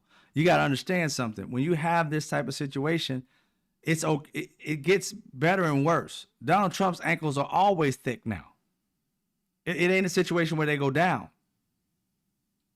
You don't see his ankles go down. They're always thick. He got those big ass, thick ass socks on, which make him look even thicker. You be like, damn, this man got on some big ass wool socks. This shit got a woolly mammoth sock on. But his shit is huge.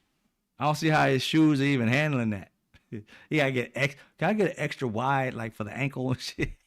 Add some cloth to it, just around the ankle. Yeah, it is. So the reason why this conversation is going up, because people ain't stupid. This young lady answered this question because she has doubt the man is gonna stay alive. Not only is he old, he's sick. You know, so Trip, why aren't people talking about his sicknesses? I mean, Joe Biden stuttered and his whole life. And he was like mastering stuttering, was teaching people. Everybody he went to, kids walk by, they were stuttering and shit. He would sit there and try. Call me. Here's my number. I'll help you not stutter. Helping kids all over the world, adults all over the world, not stutter. Taught him how to do it. He gets older, he starts to stutter again. Hello? And something's wrong with the man because he stuttered. Donald Trump's over here. What the fuck was that? Where'd that come from? He'll go off on a rant talking about everything but the conversation in which everybody's talking about. This fool has a problem with water pressure. He'll talk about water. Yeah, he tried to put it on this and put it on my luscious hair, and I can't get this water. The pressure is not good. The toilet just don't flush. These fools held his entire party dipshits. These fools held like a meeting, a hearing on refrigerators and stoves. This is some remedial shit, yo. Refrigerators and stoves. We had bigger issues to squash. And they were bringing up stuff that was like, are y'all okay? I mean, seriously. Are y'all okay? Thank you, 515 for the donation. If Trump passes, he will be AI for another 2 terms before counts for fans. Because POTUS said they'll have it. If Trump ends up croaking, they would dead up put that dude in formaldehyde and set him up at the desk. Have a ventriloquist before they have, Vance as the president. He'll be a museum president. He'll be Weekend at Bernie's president before J.D. Vance becomes president. Yeah, those people. And then what kills me is like I didn't know that because there was another person on one of the mainstream media sites, news or whatever. They had this quote up there. This was this one lady saying that. I remember her name, but and they made it seem like that J.D. Vance is not a given that he would become president. Like somebody else could become president. I'm like, who? I mean, is it up for grabs? I thought the vice president automatically had it. I gotta go brush up on my history here. I didn't think that it was a situation where anybody else can get it. But the way this person talked, who was, I think it was a constitutional lawyer, was like, he may not get it. And I'm like, how, Sway? I ain't never heard of this one. He'd have to get it. He's vice president. The president dies, the vice president steps in. But I didn't know if it was temporary. You know what I'm saying? I don't know if they had to look for somebody else. I don't know. I don't think it's up for grabs either. But this person made it sound like he is a possibility that he wouldn't be it. I'm like, I guess my thing. How, Sway? So I got to look that up. I'm like, is there something I don't know about? Didn't make any sense to me. So that's why I said I don't know that to be fact. I just know that to be what the person said. And I'm like, were you joking? Y'all remember that Tom Homan, the little racist, he ain't nothing little about it. He's a big dude. Said he's going to send, military and so forth into Chicago. He said what he said. He got all a little huffy and puffy and shit about it. And I'm going to play him and the mayor. I think his name is Brandon Johnson, I believe. Something like that. We'll see. But let's get it in real quick if I can do it right. Yeah, am I starting to freak out? There we go. Ooh, that ain't good. Give me a second. Something's wrong with my OBS, y'all. OBS is tripping. It is tripping.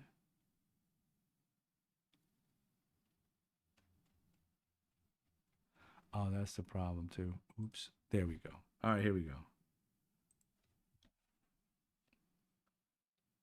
So when you get pushback as you head into Chicago from people like Mayor Johnson, what's your message to the mayor? Get out of the way, because we're going to do it. Look, the city of Chicago is a remarkable place, right? It is the soul of America, and a city that was established by a Haitian immigrant and a Potawatomi woman, a city that was built on the working class values. And we have been a city for a very long time that has protected the interests of working people, and we're certainly not going to back down, cower, break, or be intimidated by these acts of tyranny. You know, clearly the federal government, the president of the United States of America, is looking to engender chaos and turmoil across this country. And in the city of Chicago, we're not going to stand for it. That's what I'm talking about. I'm not going to stand for it. This man said, get out the way. We coming no matter what. I don't know, because again, this is new. I know that Washington, D.C. is basically a federally owned like state. So they have, or controlled state at least. So they don't have so many rights. But I know every state in the 50, you know what I'm saying,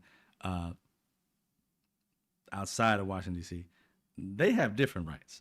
And doing what he's saying he's trying to do to them ain't something that's going to be easy.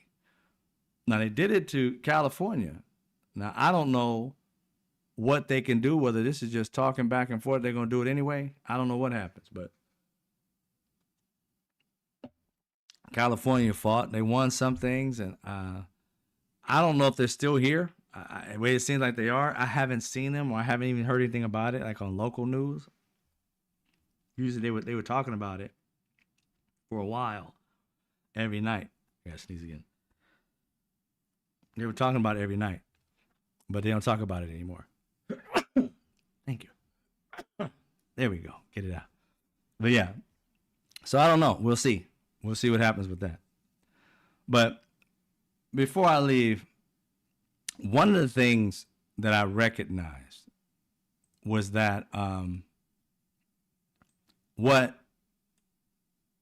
the Republicans have been able to do that we have a problem with, and how I think that, I told you earlier, how we can actually be effective. And the way I think we can be effective, first of all, it's not an easy thing to do. But we have to want to save democracy. Thank you for the bless you, Five on Fire, and our DJ. But we have to want to save democracy. And we have to really believe, because it's true, that it is at risk of going away. And just to put it out there, we need to learn from what the Republicans have done. And what they've done is that they've proven that a small minority, if unified, can beat a majority. Not one time, but every time. And what's happening with Democrats and within our party, we have the Democrats, we have a spectrum. We got the extreme, we got the conservatives who are voting alongside sometimes with the Republicans.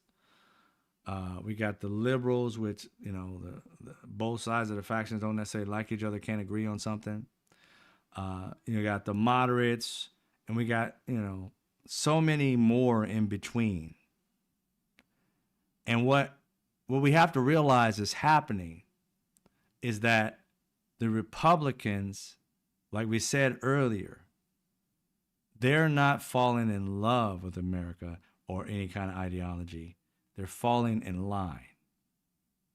They don't go against what their leader, whoever won, they follow it to a T. Regardless of whether they like it or not, they give their leader everything he wants. There's never been a she in there. Everything he wants, even if it's against their own constituents, because they have been groomed. Understand, these people have been going to church that has been putting them in the mindset of this is what conservatism is since they were babies, some of them. The ones who've been there a long time, since they probably was in their 30s.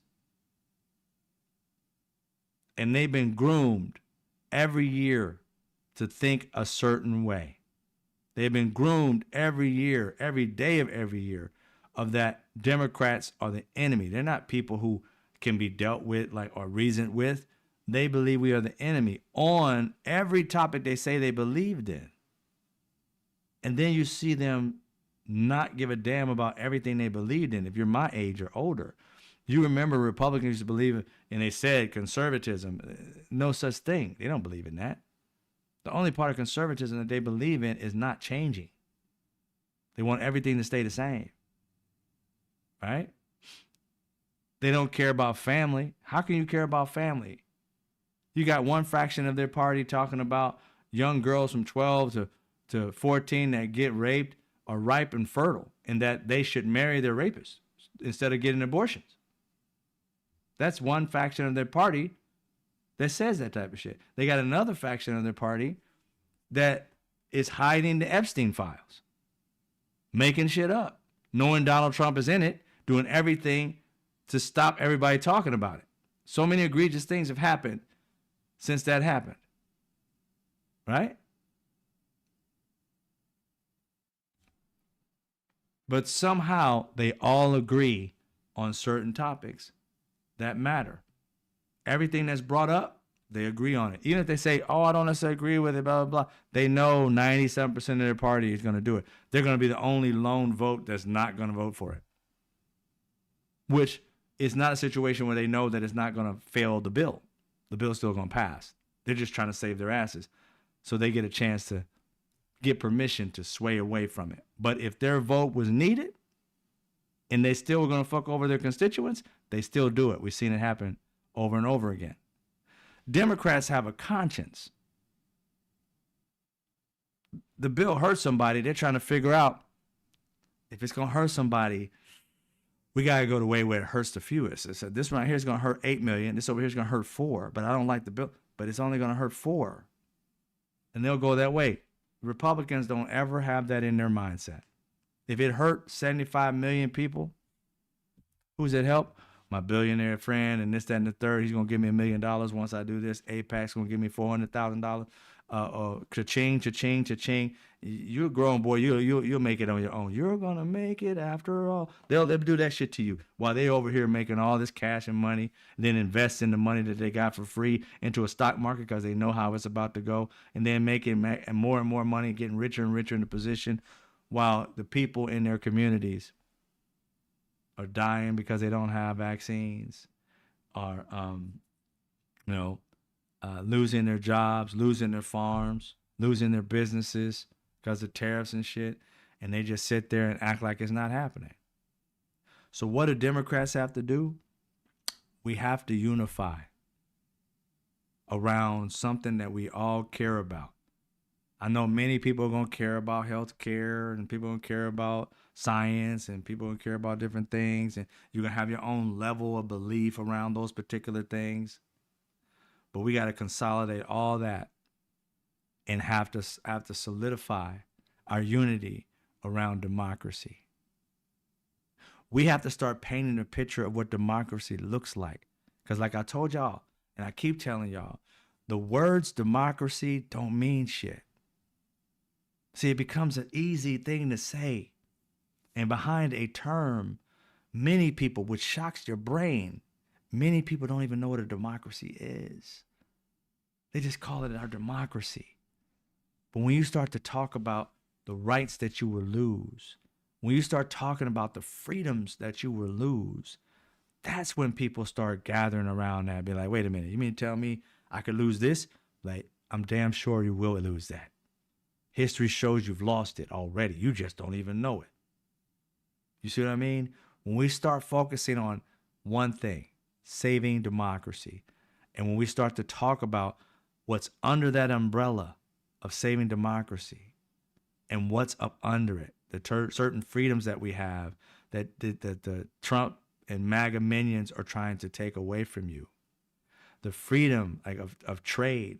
What do you think about trade? Do you want free trade, or do you want to be taxed on your trades? Do you want to be able to buy products cheaper so that money can go further in your home?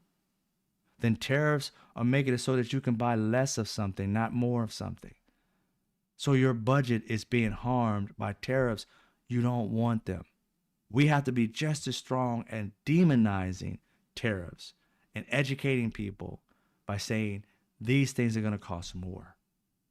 If you have already bought something from a Temu or from Amazon or from somewhere and it's already added this tariffs onto your price, take a picture of that receipt and tell people, I used to be able to buy this. Now I can only buy this. Because look at that tariff price, or look at that tax price. We need to start saying democracy and what falls under it and attach that to democracy.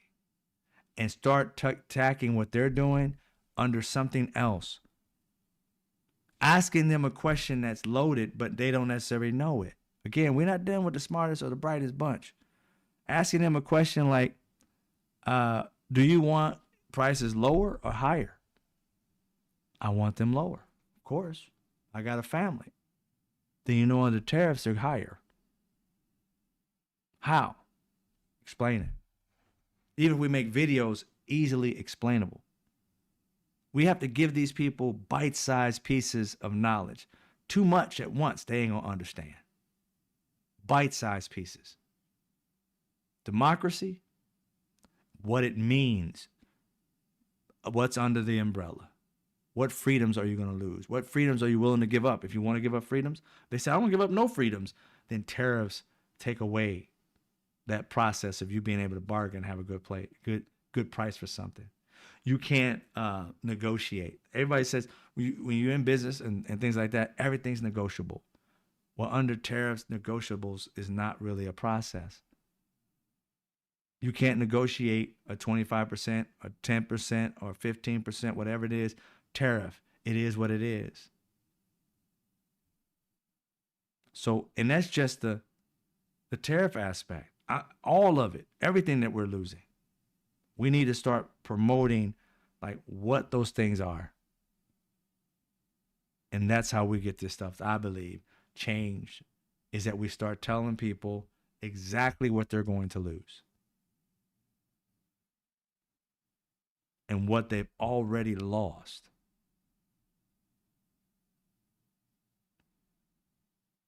Those things we have to make go viral. And when we do, those people who are in that little bubble of not knowing will be challenged to say, I don't want that to go away. And Donald Trump does it very well. In the little text I showed you, he was sitting there saying, we're going to lose everything. America's not going to be America anymore. We're going to lose it all. We need to talk like that to them. You're going to lose it all by being tariffed to death because you're losing your businesses. That's one other thing. Tell people, look, even if it's family or friends, you're about to lose your farm under Donald Trump. It has nothing to do with libs. It has everything to do with his policies. Why won't you just understand that this man is not for you? Simple shit. It's your choice. You can keep going down this rabbit hole and lose more. Or even ask, how much are you willing to lose just so you can pretend to be right? You may not have to go there. I'm always disrespecting them. You can be like, how much are you willing to lose? Because you're losing your home, you're losing this, you're losing that, and it's all because of his policies. There ain't a policy that Biden put in that's affecting you right now. He's changed everything dealing with our economy. This is his economy. And what happens to you can't be put on anybody else but him. Those are the things, and there's more. You guys are creative. You'll come up with more. But the more we start putting out there what exactly is going on and focusing and uniting around democracy, that's when we can start defeating something like this, because they can't say that they're a democracy, because the shit that they're doing is autocracy type of shit, dictator stuff. If you're out there at these town halls and stuff like that, Republicans, if you see this, you need to start asking these questions about how can we be a democracy when you won't vote on the things that you have responsibility for. These tariffs should be your decision, not his. You're not doing your job. Things of that nature. You get it into the psyche, you get it onto the news. These are the things that people need to hear coming from Republicans. They're not going to listen to liberals because they're so pissed that we're smarter than them on average. They want to hear from somebody whom they consider to be just as dumb as them, even if you're not. Just the R behind your name, the MAGA on your shirt or hat, automatically puts you in that realm that they can trust. You're one of them. All right, ladies and gentlemen. I got to get up out of here. Gifting memberships. Yeah, thank you for the memberships. Appreciate that. 5 on Fire. How many people are moving into storage units crushes me. Yeah, I mean, it's a horrible thing that's happening to people, and it's only going to get worse. We got to fight for democracy. We got to say we want democracy back. We're losing our democracy under Donald Trump, and if we don't show people what it looks like when you're under a dictatorship. They're so quick to call us wanting everybody to have opportunity, liberal and Marxist and communism. Then what is theirs? The one that don't give a shit about nobody. The one that's destroying people and jobs are falling apart and businesses are falling apart and people are paying more money and your cash is going shorter, not longer. And then the value of the dollar is sinking. All of that, what is that called? That's not called democracy. But they'll call our shit, which is democracy, they'll call it socialism. They'll call it everything else. And these people are, even Democrats, will be afraid of, don't talk about socialism. Don't talk about this, that, and the third. And you react to their bullshit. But at the same time, Democrats don't have a name that's horrible for what they're doing because it's not democracy what they're doing.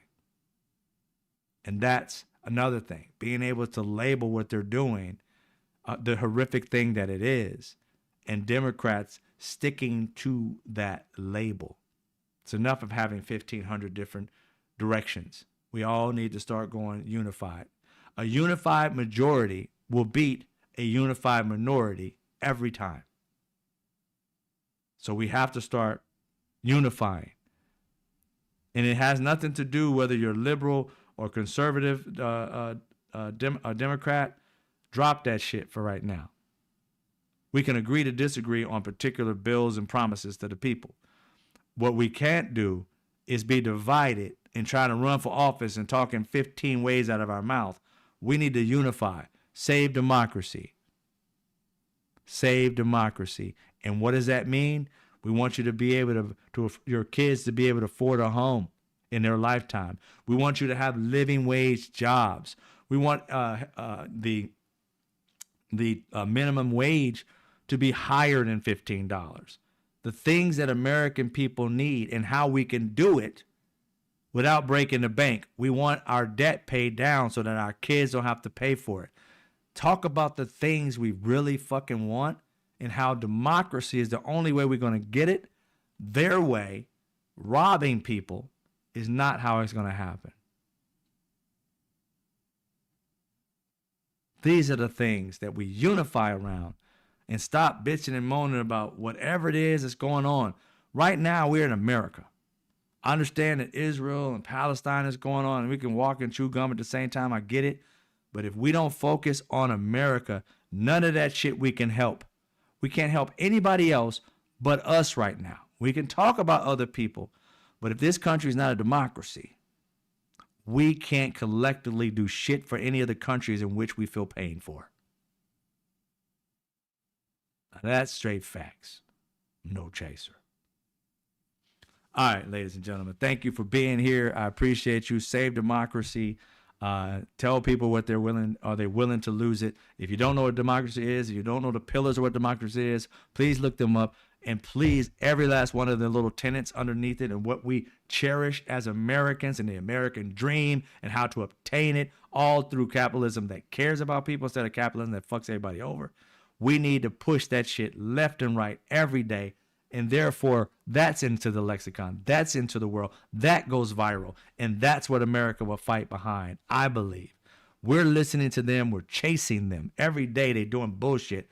We have no agenda that's superior to their bullshit. We're not putting out something great about America every day. We're talking about how they're fucking it up every day. While they sit around talking about, we're doing great by America. And we're the ones upset. They're the ones all excited and happy about our demise. So we have to be able to flip this narrative. And it starts with saving democracy. All right? Much love to y'all. I appreciate all my members who came. I'm going to have to get going here. I ain't going to be able to call out everybody's name, but much love to y'all. I'll have a great weekend. I will see some of y'all on my next show on TikTok. I do music. That's why I get to here pretty soon. You know how to support the show. It's always here. I put it up at the end of the show all the time. I'm never really working toward, building this the right way. I should be putting it up throughout the show, but I want to talk to you guys more. I'll put it up at the end. As you can see, these are ways you can donate to the show, and also exactly what everybody else has been doing, funding through the chat. I appreciate it. I want to thank everybody who funded, gave money today, and memberships. That would be Five on Fire. It would be he gave up memberships today and been killer today. I appreciate you. Much love. I'm gonna try and call you on a weekend if I can, because I've been busy every day. So I haven't forgot that your wife wanted to talk about something and you wanted to chat for a minute. I'll get to you. I promise you. So other than that, ladies and gentlemen, you guys have a great weekend. Y'all be safe. Got nothing but love for you. I'll see you when I see you.